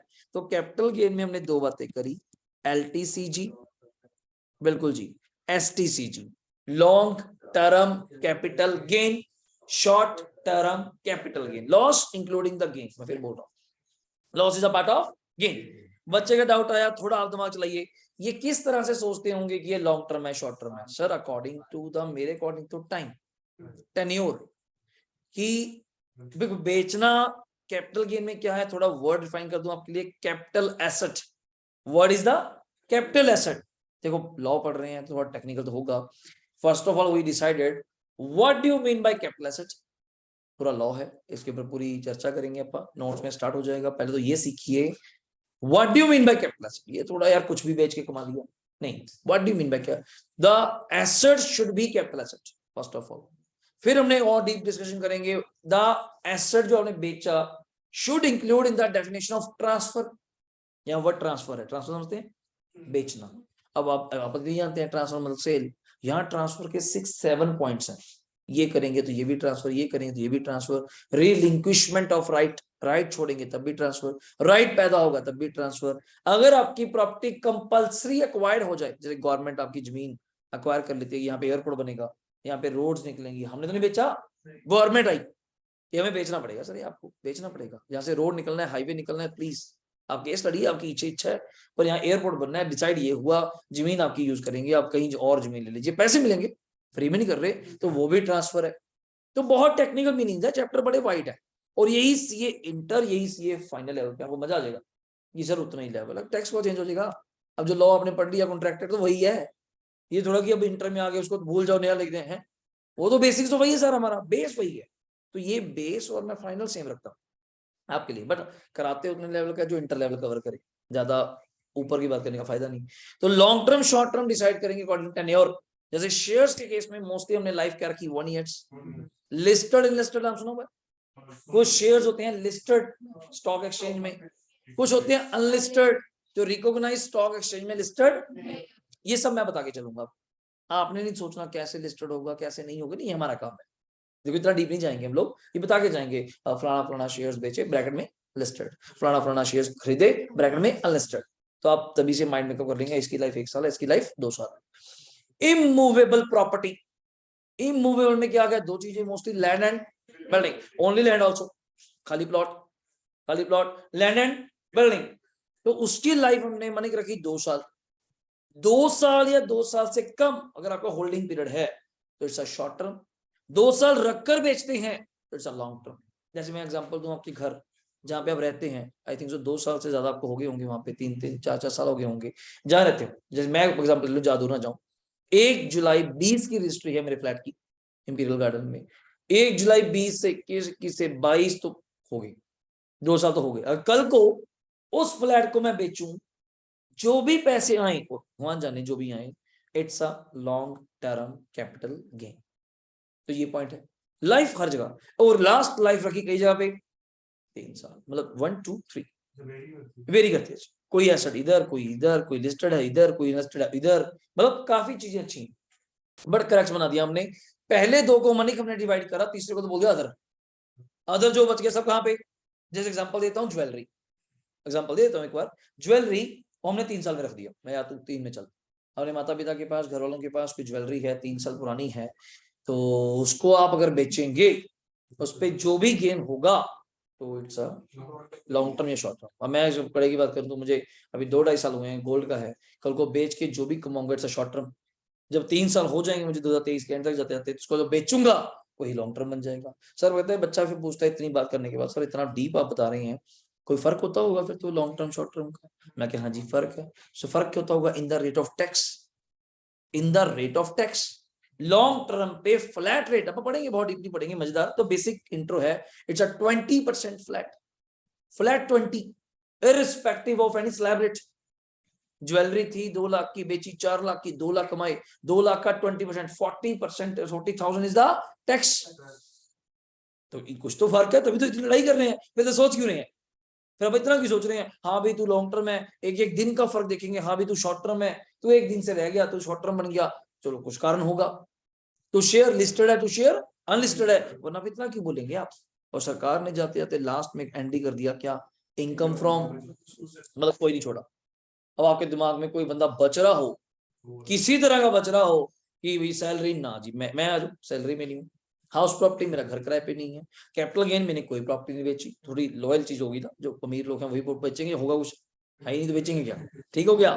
तो बिजनेस, हाँ मैं प्रोफेशन में हूँ, मेरी रिटर्न प्रोफेशन में जाती है, मैं रिटर्न अपनी भरता हूँ पीजीबीपी में, उसमें प्रोफेशन में भरता हूँ 44 एडीए। आपको सेक्शन भी बताएंगे प्रैक्टिकली मैं कैसे रिटर्न भरता हूँ, और सबसे मजेदार चीज आपको प्रैक्टिकल दिखाएंगे भी।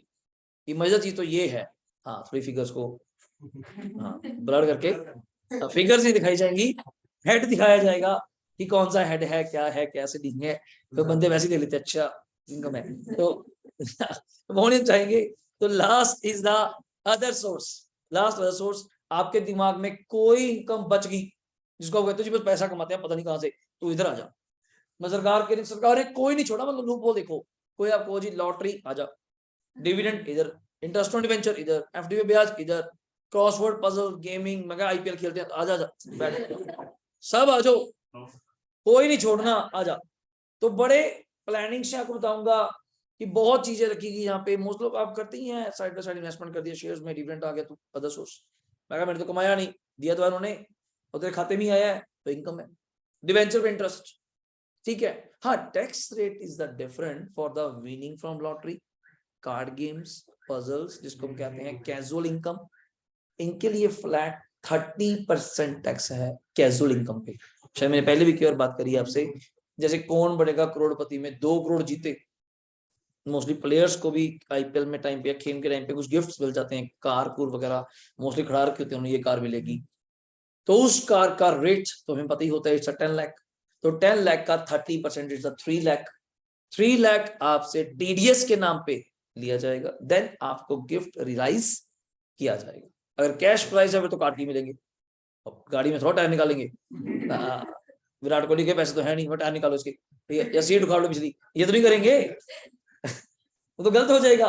इंजन निकालो बाकी दे दो, ठीक है, ये नहीं कर सकते हम लोग, क्योंकि ये बुक्स में लिखा हुआ है, एश्योर करेगा जो डिस्ट्रीब्यूटर है वो प्राइस तब रिलीज करेगा उस पर्सन को जब वो एश्योर हो जाएगा कि उसका टैक्स का अरेंजमेंट हो गया। अब ये अपने आम मंडी लेवल पे लोगों को समझाने में बड़ी दिक्कत आती है।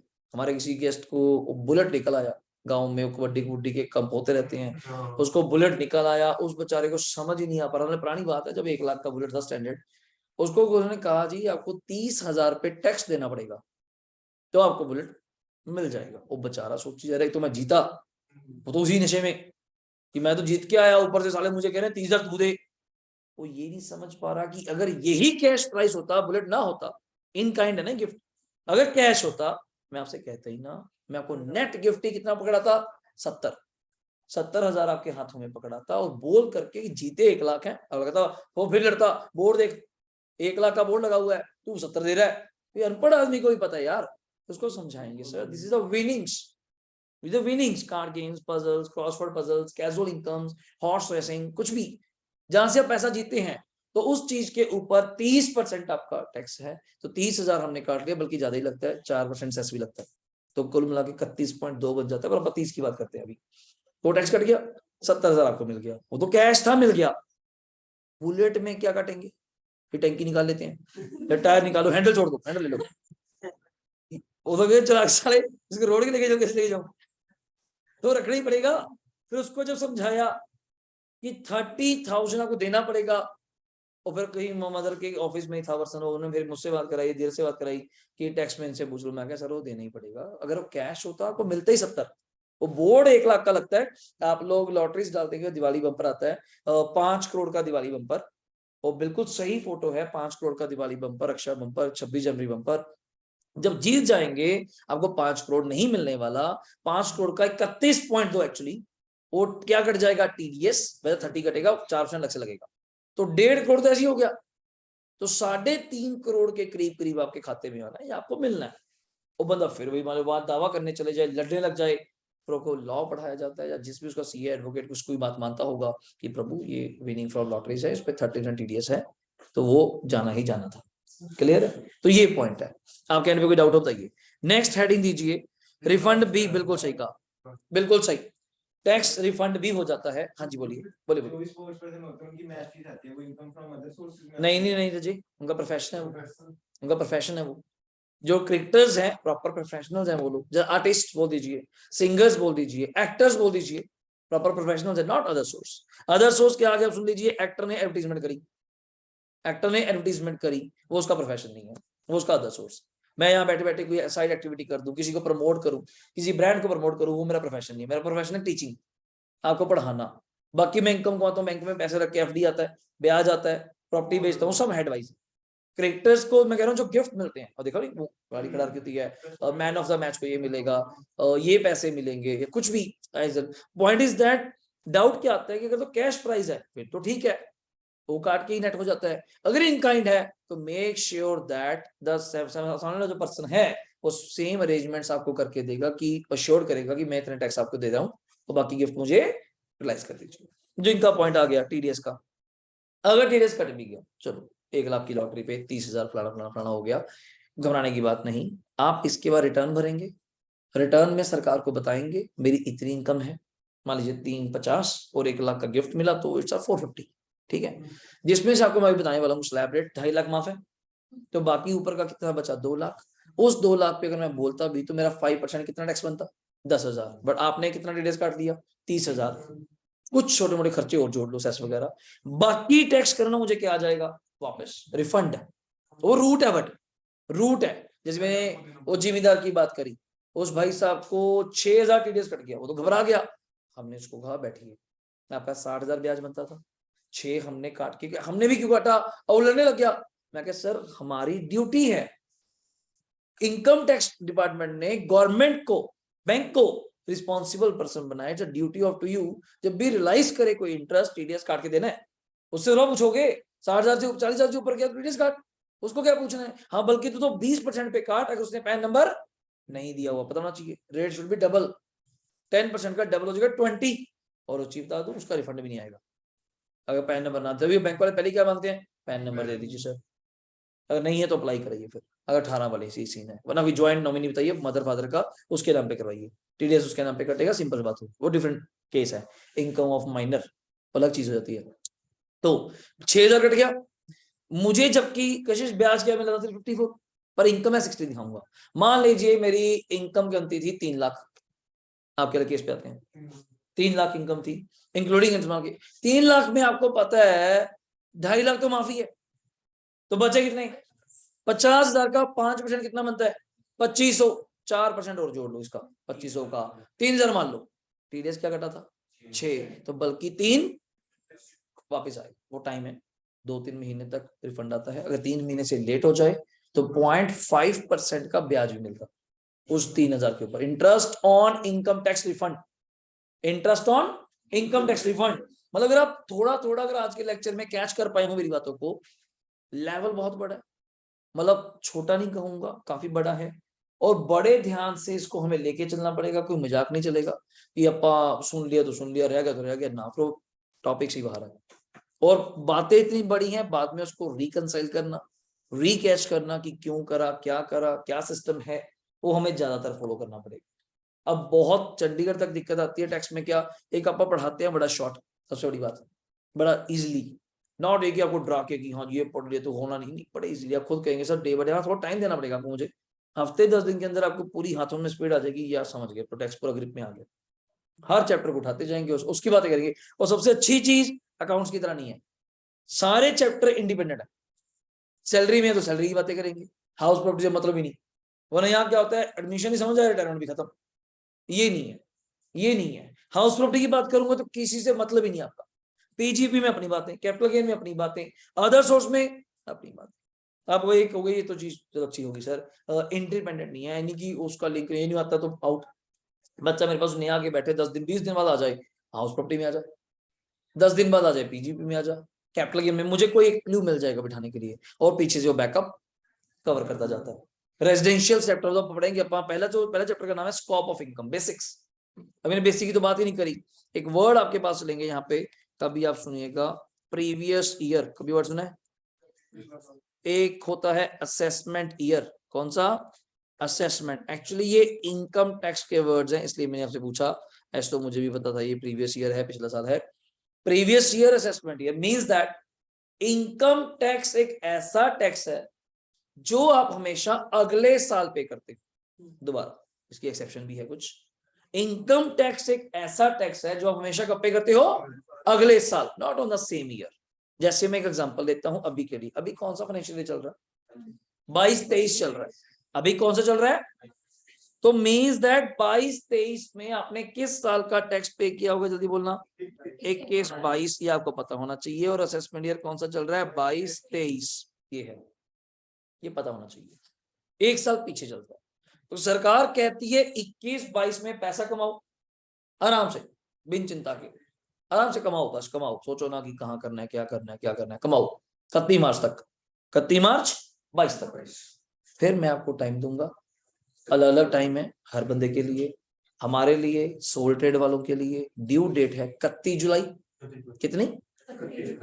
मार्च तक तो पैसा कमाया। कितने महीने सरकार ने आपको दिए? 4, अप्रैल, मई, जून, जुलाई। कि अब बैठ के उस पूरे साल कमाए हुए पैसे का हिसाब लगा, कहां से कमाया, कहां से कम कमाया, ज्यादा हुआ, लॉस हुआ, प्रॉफिट हुआ, डिडक्शन है, एग्जम्पशन है, फलाना फलाना जो भी है। यही टाइम थोड़ा बढ़ा दिया गया किन लोगों के लिए? कंपनीज और फर्म जो बड़े हैं, उनका ऑडिट होता है 30 सितंबर। 2 महीने और दिए, तुम 6 महीने लो। क्यों? उनके बुक्स ऑफ अकाउंट ज्यादा बनते हैं, ट्रेडिंग पैनल बनते हैं, डायरेक्टर्स बैठते हैं, एजेंट्स होती हैं, फाइनलाइज होता है सब कुछ, तो उनको टाइम लग जाता है। तो 30 सितंबर। एक और ड्यू डेट है इसके लास्ट, 30 नवंबर, 2 महीने और। सर अब ये कौन लोग हैं? Last is the transfer pricing agreements. जिन लोगों की फॉरेन के साथ क्या है? एसोसिएट्स। मेरा कोई कंपनी पार्ट दुबई में है, ऑस्ट्रेलिया में है, अमेरिका में है, तो उसकी भी अकाउंटिंग साथ में दिखानी पड़ेगी। इसको ट्रांसफर प्राइसिंग।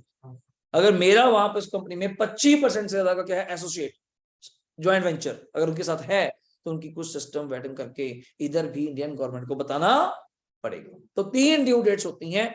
एक साल में कमाए हुए पैसे को अगले साल टैक्स देने के लिए 3 ड्यू डेट्स है, चेंज हो जाती है, गवर्नमेंट देखती है लेट हो गई, वरना अभी तो फिक्स चल रही है, मोदी सरकार कब से रिफाइंड है, इस वजह चेंज नहीं हुई।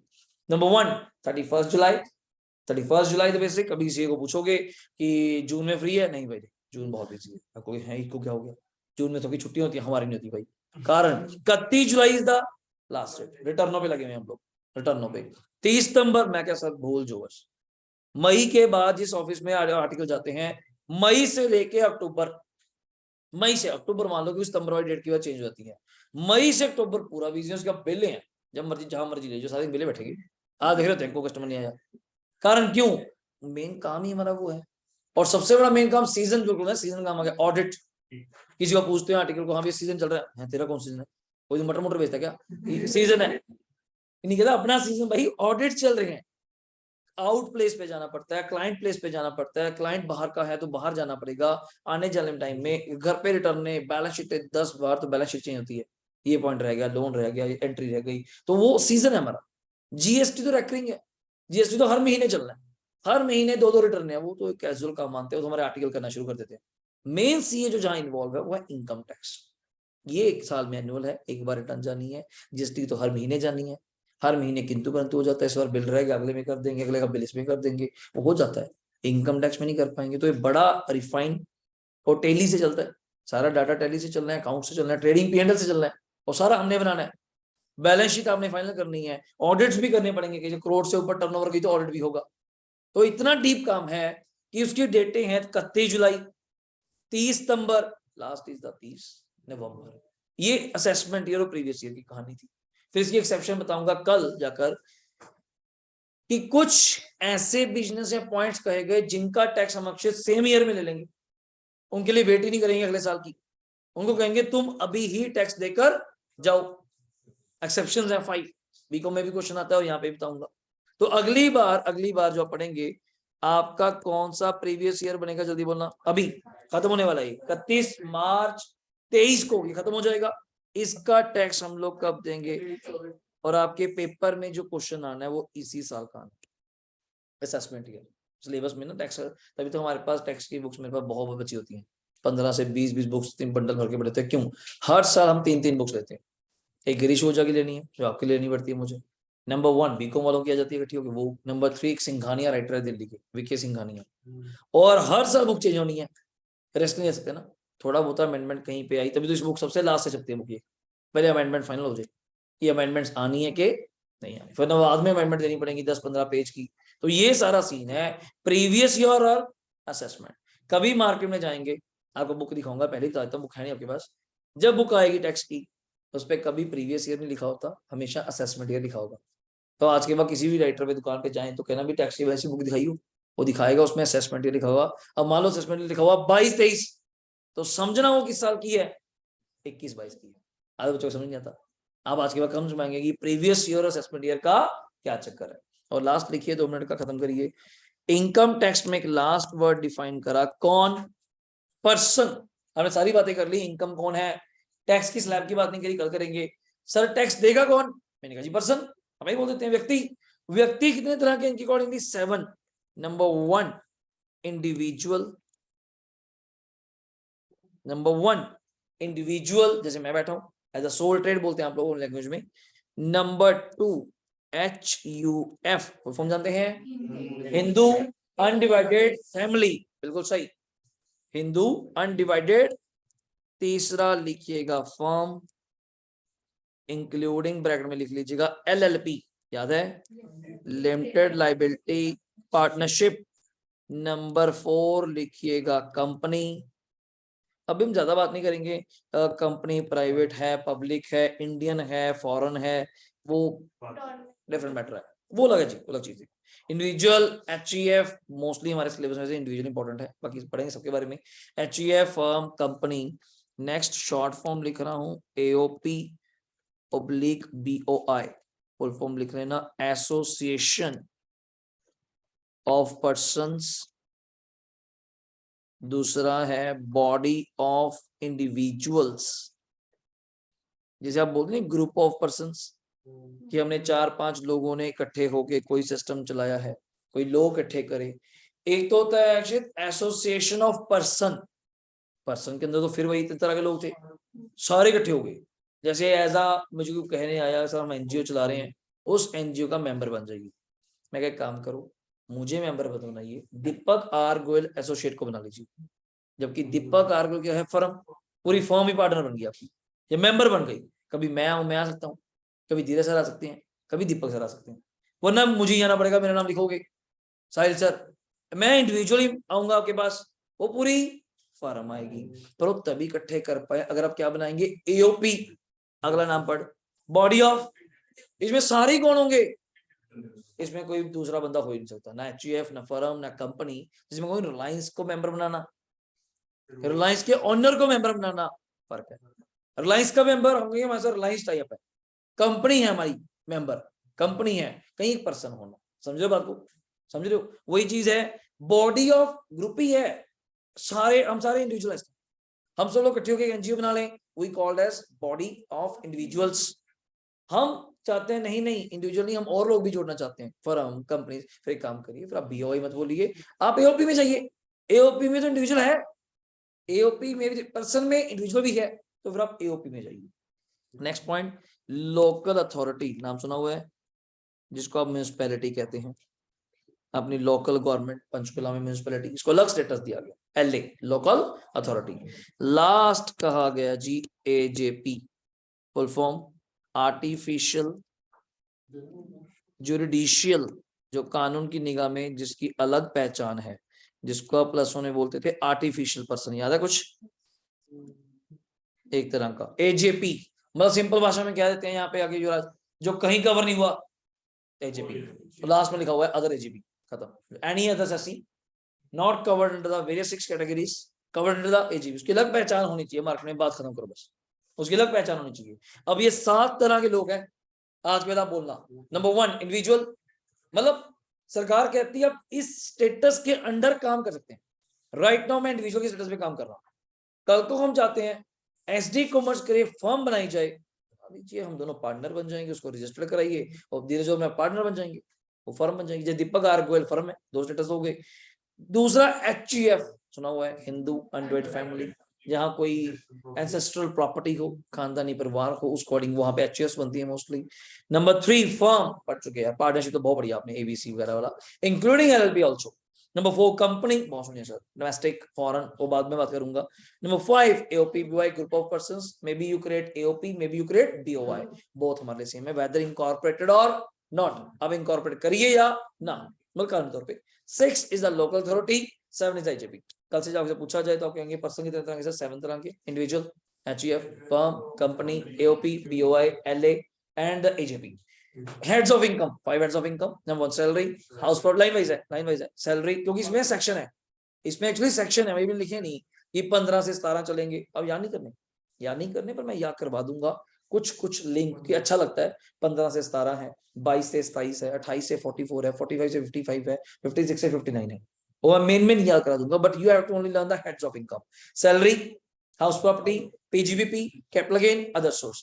2 years पढ़े, previous year and the assessment year. Previous year, that year in which year we earn the income, in year in which we earn the income. Assessment is that year in which we pay the tax on the earned income, उस साल जिस tax pay करते हैं। But there are some exceptions, वो बात करेंगे, कल pending है। और स्लैब्स की मैंने बात नहीं करी, किसको कितना टैक्स माफ है, कितनों कितना टैक्स है, क्या रेट्स हैं। कल टारगेट मेन रहेगा स्लैब्स, एक्सेप्शंस और न्यूमेरिकल्स। थोड़ा सा अगर स्टार्ट हो गया हो जाएगा कल, बिकॉज अगर स्लैब समझ के फिर तुम्हें इनकम दिखानी है, मान लो राम की इनकम इतनी है, कैलकुलेट हिज और हर टैक्स लायबिलिटी, उसकी टैक्स लायबिलिटी निकालिए, फिर आप शुरू हो जाएंगे। कैलकुलेटर लेके स्लैब रेट है, कितना सेस लगता है, वो 4% है, फर्म पे क्या रेट है, कंपनी पे क्या रेट है, मतलब वो एवरीथिंग हमारा क्लियर हो जाएगा आपके साथ, डन है। और बेसिक चार्ट आपको बताया, पेपर का पैटर्न क्या रहेगा, 2 पार्ट, एक ही बुक रहेगी गट्ठे वाली, मैं वही दिलवाता हूँ बच्चों को, वो अच्छी खासी बुक है, बढ़िया बुक है, स्टैंडर्ड बुक है, क्वांटम भी ज्यादा है उसको पढ़ने का। 3 चीजें फॉलो होती हैं पूरे इनकम टैक्स पूरे सब्जेक्ट में एक्चुअली। नंबर 1 PDF, नोट्स चलेंगे मेरे, खुद रिटर्न नोट्स हैं पहली। नंबर 2 बुक, काफी अच्छी बुक है, ज्यादा बड़ी बुक है। नंबर 3 ICA, बस वही हर जगह 3 चीज तो हर सब्जेक्ट में मोस्टली चांसेस है। लॉ में डायरेक्ट बुक रहती है, क्योंकि उसी की PDF सर राइट नाउ आपको दे रहे हैं। लॉ में बुक रहता है और ICA रहता है, अकाउंट्स में तीनों, कॉस्टिंग में मैम की बुक ही सफिशिएंट है, मैम की बुक, उसी के अंदर ICA भी आ गया, उसी के अंदर मैम की PDF भी आ गई, आपको जो दी हुई है वो मैम की बुक कंप्लीट है। तो पता आपको एक एक चीज रिफाइंड होगी, या पेपर इसी से जाना है, यही पढ़ के जाना है। जो इंटरव्यूज अभी कंडक्ट होंगे, जिस लड़की के 98 आए कॉस्टिंग में, उस दिन बता रही मैम के पास गई होगी, मैंने कैसे कैसे तैयारी करी, क्या क्या सिस्टम था, तो बस वही बुक फॉलो करी आपकी, उसी से 98 है। तो ये नहीं कि बहुत हार्ड एंड फास्ट काम किया, नॉर्मल था। अकाउंट्स में मैंने वही स्कैनर फॉलो किया सर, वो ICA आप जो कहते थे वही, बट लॉ में एक ही बुक। मैं किसी देश को कहा मैं कुछ और कर लेगा, तो यार बहुत है, बच्चा इसी को मैनेज कर ले तरीके से, बहुत है, मोर देन सफिशिएंट है, आप उसी को ध्यान से पढ़ लो। जैसे कि सर कहते हैं कि और फाउंडेशन में लॉ बना दो, मैं सर पहले ही बहुत है, जो ICA ने दिया हुआ डीप है, और डीप ही बहुत है। अगर जितना आप डीप समझेंगे उतना अच्छा याद रहेगा, उतना अच्छा लिख पाएंगे, उतने एफर्ट भी टीचर के आप देखते हैं कि हाँ मतलब बाकी बहुत डीप चलता है। यार हम कहते थे यार तू एक एक पेज बढ़ा, क्या था सिर्फ है 2-2 पेज, और कहता यार बच्चे हिलने नहीं देते, बच्चों को मुझे मजा नहीं आ रहा था, क्योंकि आंखें बोल रहे हैं कि तसल्ली नहीं हुई, ये थोड़ा और एक्सप्लेन हो जाए। तो मैं कहा सर इसको फोर्स ना करो, फिर कहते तेरा सिलेबस लेट जाता है, फलाना जाता है, हम इस चीज में रहेंगे, सिलेबस भी कन्फाइंड रहेगा, चीज भी पूरी समझ आएगी, ये नहीं रहेगा कि लेट हो रहे हैं, और with in time everything is complete. बस ये फायदा हो जाता है अपने पास आने से, मिनट सेशन बड़ा लेना है तो मैं बड़ा ले लेता हूँ, कोई रोकने टोकने वाला नहीं है, ठीक है। धीरज सर उधर ज्यादा करा लेते हैं, फिर धीरज सर ने कहा काम ज्यादा कराना है वो करा लेते हैं, मैं प्रैक्टिस करा लेता हूँ। तो अपनी टीम में ये बेनिफिट है कि बाहर के टीचर्स इन्वॉल्व नहीं। आस्था मैम को हम लोग मॉर्निंग सेशन ही देंगे ऑलवेज ऑलवेज, कि आप मॉर्निंग लेके कॉस्टिंग उनको फिर आगे जाना होता है, तो अकॉर्डिंग वो फ्री रहेंगे, अदरवाइज अपना नॉर्मल चलेगा। फिर अपने हवाले वतन साथियों बैच साथियों ये चलाएंगे। जैसे भी टैक्सेशन कॉस्ट, और कोशिश क्या रहेगी मेनली, अभी तो डेमोस को देख के मैं थोड़ा चेंज कर दिया कि रिजल्ट लेट हो गया तो चेंज कर दिया, वरना चारों सब्जेक्ट पैरेलल चला करेंगे। ग्रुप में आपको मैसेज आएगा जैसे कल आया था, प्रॉपर टाइमिंग्स लिख करके, वैसे ही मैसेज आया करेगा, लिंक भी हुआ करेगा। कभी नहीं आ पाए तो मिस मत करिएगा, बाय जूम आप लोग अटैच करेंगे क्लास, वरना अगर ऐप पे तो आपको मिल ही जाएंगे साथ के साथ। जैसे अभी आपको राइट नाउ ग्रुप में मिल रहे हैं, यही सारी चीजें दोबारा कॉपी करके कहाँ मिल जाएंगी, ऐप पे। आराम से उसको वहां जाके देखिए, पर मिस करने का कारण नहीं। अगर यहाँ बैठे हैं अपन तो फेस टू फेस जरूर आओ, ठीक है। 1 मिनट जी बस। जो घर बैठे हैं स्टूडेंट्स, कोई डाउट बताइए जी।